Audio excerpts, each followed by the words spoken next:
Friday, 11 October. Welcome to the PDB Afternoon Bulletin. I'm Mike Baker, your eyes and ears on the world stage. Let's get briefed. We'll begin with the ongoing internal turmoil gripping Iran as reports emerge that the head of the Revolutionary Guard Corps' elite Quds Force, that's the IRGC's elite Quds Force, has been detained over suspicions of involvement in Israel's infiltration of Hezbollah.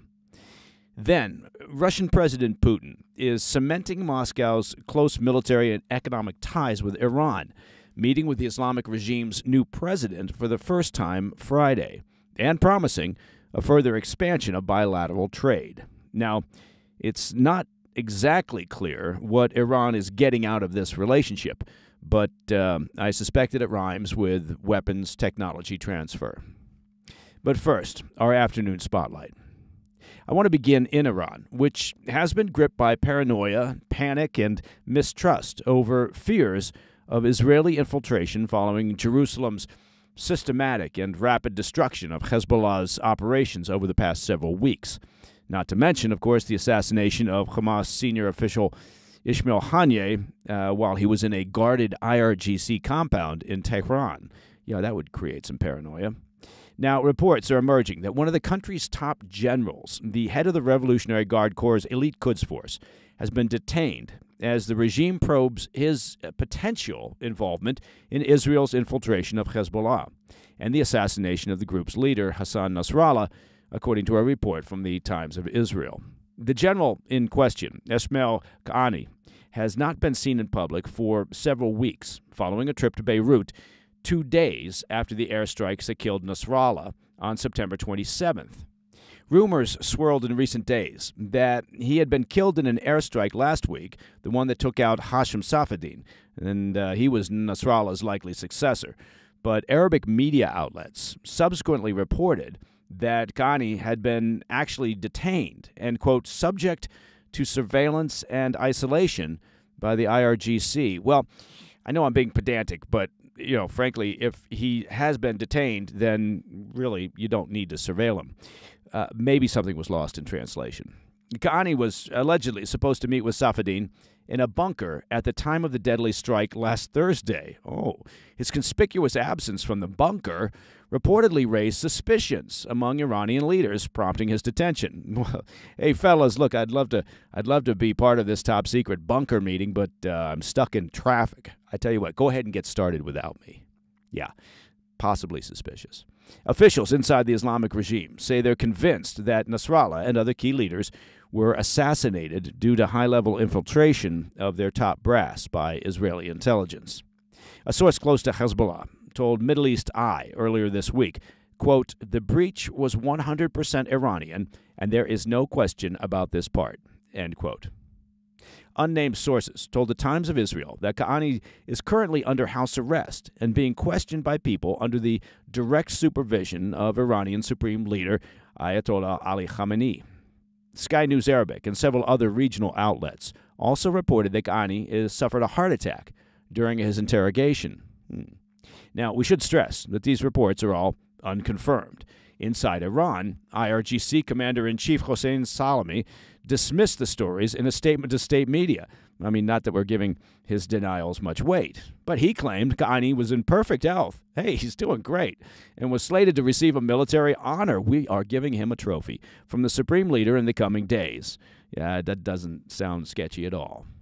Iran would hardly be eager to admit, obviously, such an embarrassing security breach.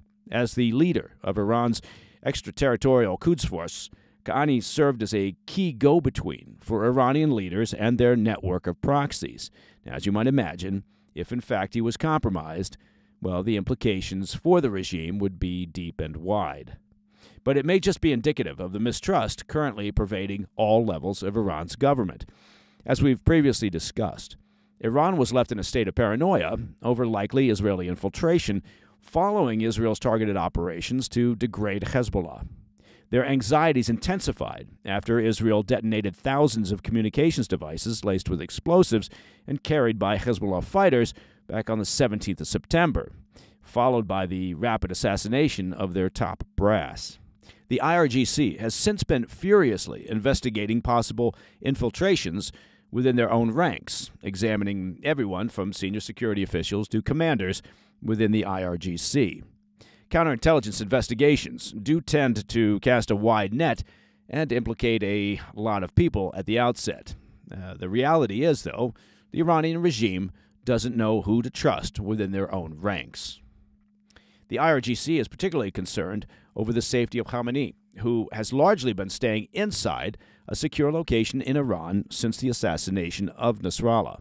The country is also, of course, bracing for Israel's expected retaliation to Iran's massive missile attack from last Tuesday. Sources have told Reuters that Khamenei's paranoia has spiraled, and he, quote, no longer trusts anyone, end quote. All right.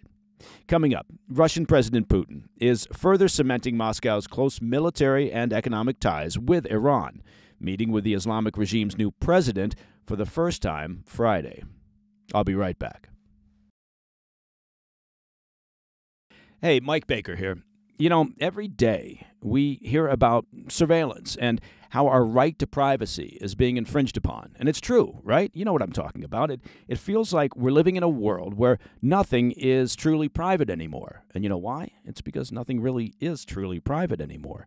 I mean, most of us, for the sake of convenience, fair enough, right? We hand over our personal information without a second thought on a daily basis. I mean, we're signing up for services, you're shopping online, using social media, and I know you're out there using social media. Well, but this convenience, it comes at a cost. Now, it's time for us to take a stand and fight back for our right to privacy. One tool that's been essential for me in this fight is the all-in-one privacy app called MySudo. That's MySudo, MySudo. It's an app that lets you create multiple digital identities with separate phone numbers and emails so you can keep your personal information private. In this age of constant surveillance, having MySudo is crucial. Now, for my listeners, I've got a special deal.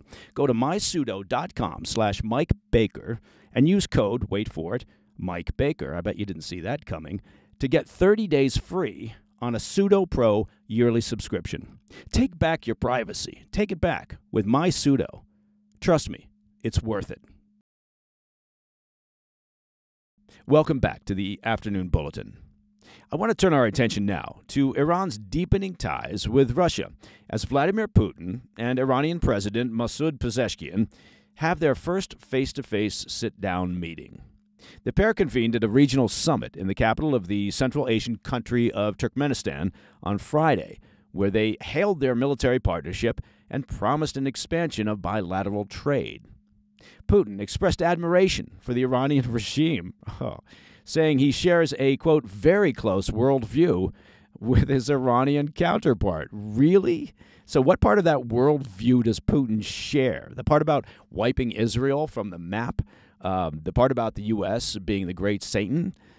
Maybe the part about squashing democracy and suppressing free speech and human rights?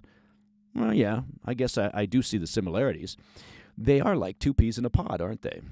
For his part, Pezeshkian said their relations were growing, quote, stronger day by day, according to a report from CNN.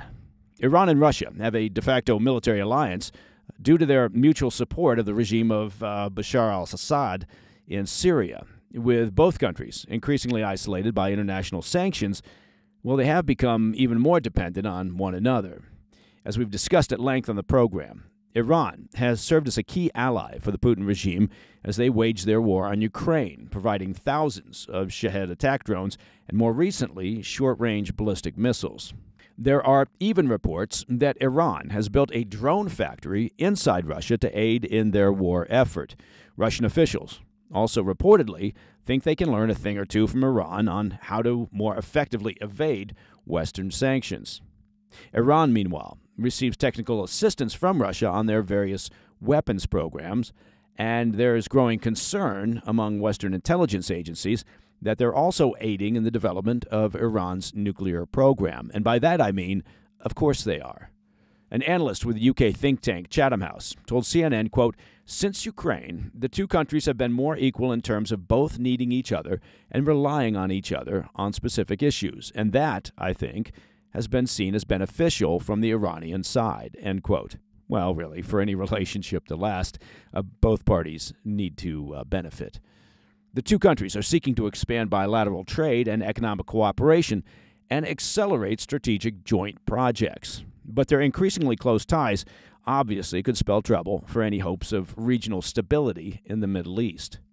As we discussed earlier this week, reports have emerged that Viktor Bout, the notorious Russian arms dealer known as the Merchant of Death, there's a nickname, is brokering a deal to send weapons to Yemen's Iran-backed Houthi terrorists, who continue, of course, to attack Israel directly and wreak havoc on commercial ships and Western navies in the Red Sea. Russia, to no one's surprise, has dismissed those reports as fake news. But analysts say Putin stands to benefit from continued conflict in the Middle East as it takes the international focus off of his war in Ukraine. At the summit on Friday, Putin stated his intent to create a, quote, new world order of Kremlin allies to counter the West. He invited Pezeshkian to attend the upcoming BRICS summit in Russia in late October, where the two countries are expected to sign a comprehensive strategic agreement. Now, combine that with Putin's bromance with North Korea's Kim Jong-un and his supposed limitless partnership with China's Xi Jinping, and you've got yourself a real evil league of evil. Without those relationships, without the economic and military support that those leaders provide to Putin, well, Russia would have been forced to end its invasion of Ukraine a couple of years ago. Given the current state of the Russian economy and the insatiable needs of his costly war on Ukraine, Putin has no choice but to court Iran, China, and North Korea with cheap oil and gas and weapons, space, and satellite technology assistance. It's really the only way he keeps his war machine going. And that, my friends, is the PDB Afternoon Bulletin for Friday, 11 October. If you have any questions or comments, please reach out to me at pdb@thefirsttv.com. And, of course, set your watches for 10 p.m. this evening when a new episode of the PDB Situation Report hits the airwaves on the First TV in full Technicolor moving pictures and stereophonic sound. It's very exciting. Also available on our YouTube channel, which, frankly, everyone is raving about. That's at President's Daily Brief, and all podcast platforms where you get your podcast stuff. I'm Mike Baker, and I'll be back over the weekend with our extended weekend show, the PDB Situation Report. Until then, stay informed, stay safe, stay cool.